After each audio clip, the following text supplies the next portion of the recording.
హైదరాబాద్ ఒకటి. ఈ నగరంలో దేశంలోని పలు రాష్ట్రాల ప్రజలతో పాటు పలు దేశాలకు చెందిన వారు కూడా నివాసం ఉంటున్నారు. పేదల నుంచి ధనికుల వరకు అందరూ జీవనం సాగించేందుకు ఈ నగరంలో అవకాశాలున్నాయి. అయితే తాజా అధ్యయనంలో హైదరాబాద్ డేంజర్ జోన్ లో ఉన్నట్లు తేలింది. ప్రపంచవ్యాప్తంగా తీవ్ర వేడి కారణంగా ఏర్పడే అనారోగ్య సమస్యల ముప్పును ఎదుర్కొంటున్న నగరాల్లో హైదరాబాద్ ఒకటిని ఆక్స్ఫర్డ్ అధ్యయనంలో వెల్లడైంది. ఇలాంటి జాబితాలో హైదరాబాద్ చోటు దక్కించుకోవడం కాస్త ఆందోళనకర విషయమే. దేశంలోని ప్రముఖ నగరాల్లో హైదరాబాద్ ఒకటి. ఈ నగరంలో దేశంలోని పలు రాష్ట్రాల ప్రజలతో పాటు పలు దేశాలకు చెందిన వారు కూడా నివాసం ఉంటున్నారు. పేదల నుంచి ధనికుల వరకు అందరూ జీవనం సాగించేందుకు ఈ నగరంలో అవకాశాలున్నాయి. అయితే తాజా అధ్యయనంలో హైదరాబాద్ డేంజర్ జోన్ లో ఉన్నట్లు తేలింది. ప్రపంచవ్యాప్తంగా తీవ్ర వేడి కారణంగా ఏర్పడే అనారోగ్య సమస్యల ముప్పును ఎదుర్కొంటున్న నగరాల్లో హైదరాబాద్ ఒకటని ఆక్స్ఫర్డ్ అధ్యయనంలో వెల్లడైంది.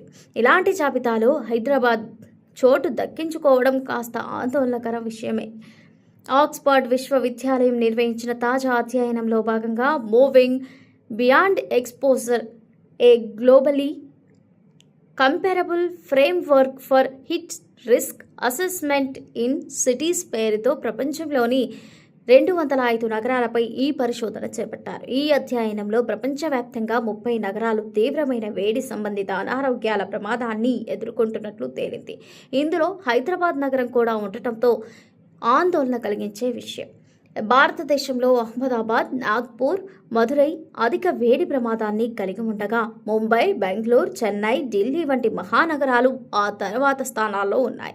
ఇక దాదాపు 80 లక్షల మంది నివసించే హైదరాబాద్ ఈ నగరాల తర్వాతే ఉండగా హీట్ వల్నరబిలిటీ ఇండెక్స్లో మొత్తం 0.68 వేడి ప్రమాద స్కోర్ను నమోదు చేస్తుంది. ఇది కైరో, మనీలా, హోచి మిన్ సిటీ వంటి ప్రమాదం ఉన్న నగరాల కంటే కేవలం 0.05 నుంచి 0.10 పాయింట్లతో స్వల్పంగా మాత్రమే మెరుగ్గా ఉంది. బ్యాంకాక్, హనోయ్ వంటి నగరాల కంటే అధ్వానంగా ఉంది.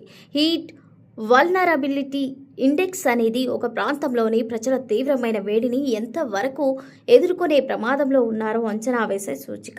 ఇందులో కేవలం ఉష్ణోగ్రతలు మాత్రమే కాకుండా నగరంలో అందుబాటులో ఉన్న పచ్చదనం, శీతలీకరణ, మౌలిక సదుపాయాలు, ప్రజల జీవన పరిస్థితులను కూడా పరిగణలోకి తీసుకుంటారు.